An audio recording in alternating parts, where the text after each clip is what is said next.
Hey, what's up, guys? So personal communication skills for sales-related positions in particular, but also for non-related sales positions and in life in general, those communication skills are critical to getting desired outcomes that you want. We recently did a video on 2 successful sales techniques that you can be proud of. Today we're going to do part 2 of that video, so we've got 2 more of those techniques. So let's go ahead and dive in. Number 1 today is going to be posturing. Now, posturing can really honestly be one of the most difficult of these to really master, particularly if you're relatively new in sales. But once you do get it down pat, it can be a very, very powerful tool in your arsenal. Now, it's not going to be that, puff up your chest, I can sell anything to anyone, I can sell, ice cubes to Eskimo type approach. And in fact, it's quite the opposite of that. It's placing value on yourself, your product, your service you're offering, and then also placing high value on your time. Now, again, that may seem a little bit counterintuitive, but once you have this technique mastered, it's really going to be one of the most powerful tools in your arsenal. The key to this is to be qualifying the prospect at the same time that they're qualifying you, and that's the counterintuitive nature of it. And we're going to give you a few specific and really subtle ways that you can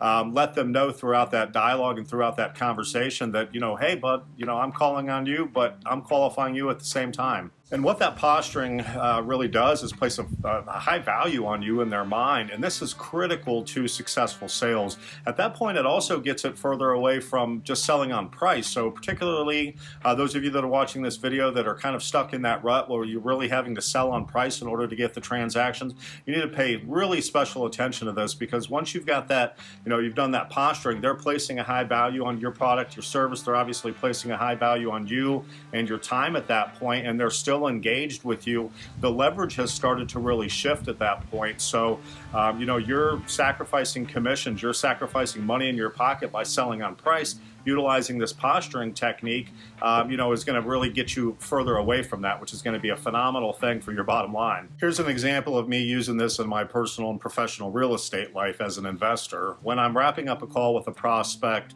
whether it be distressed property or not, it's really irrelevant. When I'm wrapping up that call and I think that I've got a deal that I want to take a serious look at, I'm going to end that call the same way, and that's by simply saying, well, from everything that I've seen here online, everything that I've seen, the picture, the information, and based on our conversation today, I think that it's something that I may have an interest in. My next step's going to be pretty simple. It's going to be either myself or my team is going to come out there and take a look at the property. We need to make sure that your property is a great fit for our portfolio in order to move forward. Also, I'm kind of old school, like to do business face-to-face the best we can, and I want to make sure that, you like me, I like you, assuming all of those things ring true, which I don't have any reason to believe they won't at this point. We can talk about next steps and how we're going to be doing business together. Does that sound fair? So at that point, even if, in that conversation with the owner, I know the property is a good fit, I know working with that owner is going to be something that's desirable, because there's certain sellers and owners that, you just don't want to deal with, and you can kind of vet that out on that initial phone call. So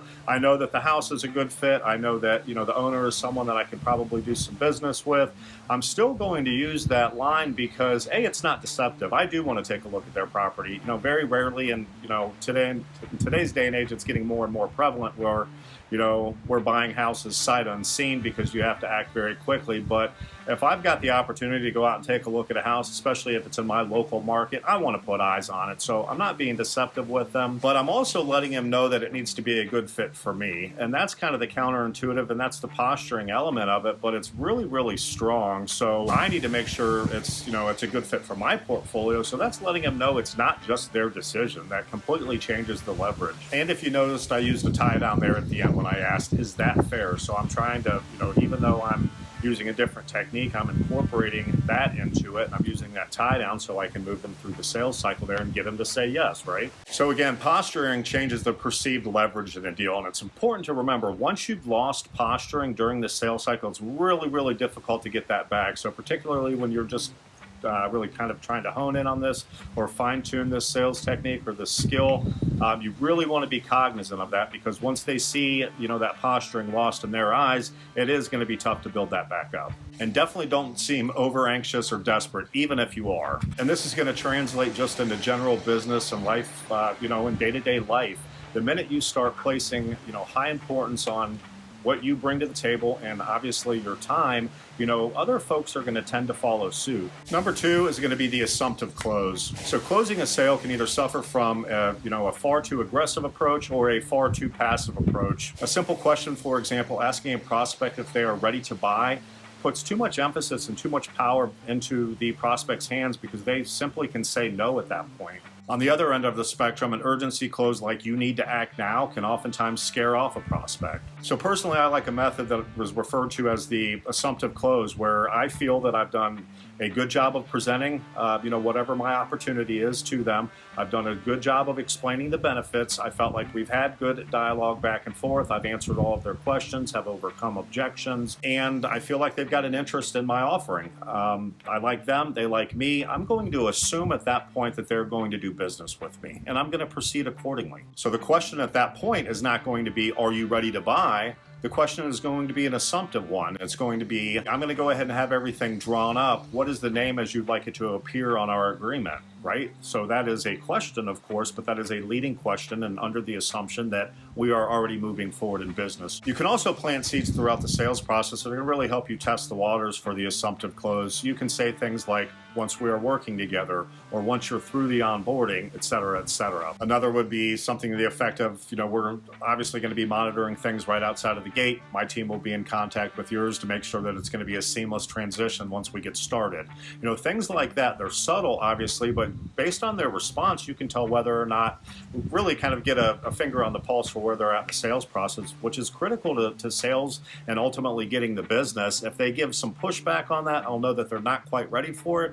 If they're engaging positively in that dialogue at that point, I know that I can really just, at that point, probably transition right into the assumptive close. They're giving me the positive feedback I'm looking for simply by me putting a couple lines out there to test the waters. What I really like about the assumptive close is it keeps you in control of the sales momentum by really skipping over the part where you're asking if they're ready to buy. You simply assume that based on your presentation that the sale is, as good as done, and you're going to transition right into the assumptive close as soon as you're done doing your sales pitch at that point. You're no longer asking for permission to make the sale. You've already made the sale in your mind at that point and have already answered yes, really, on behalf of your prospect. If they're going to push back at that point, then you can certainly reel that back in and go right back into the sales process. But, it's all going to depend on your finger on the pulse there. You want to make sure that you're not really jumping too far ahead, but if they're giving you a lot of affirmatives to some of the tie downs that you're using, if they're really responding favorably to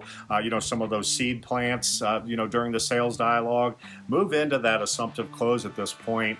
And more often than not, you're going to take them down as long as you're reading the situation right. So you want to be really cognizant of your surroundings. Obviously, you want to be really cognizant of their responses. So you really need to be focused and really dialed in, in order to use this approach. Also, if you swing and miss at that point, like I said, you can reel it back in, but it also gives you another opportunity to potentially draw out an objection. You can go back into the previous video where we talk on number 2, draw up that objection. At that point, if there were one thing holding you back from moving forward, do you mind if I asked what it was? So again, you're incorporating a previous technique that we've shared, into this one. If they do give a little bit of pushback on that assumptive sale, if they're not ready to move forward, there's always going to be something lingering in their mind. So, combining these techniques together is often going to be super beneficial to you. When you're confident enough in your offering and your approach, it's good to be able to assume that people want to do business with you in a non-sales related setting. It's good that you want to be able to assume that people like your ideas and want to move forward in the direction that you're, presenting to the group, or, in just day-to-day life, using the assumptive close, even just to get that better table at your favorite restaurant. It's a cool technique. It's a subtle, it's a soft approach in order to get your desired results. We really hope that these videos are helping to put people more at ease in sales and in business and in life situations in general. Be sure to tune in for the next video. See you then.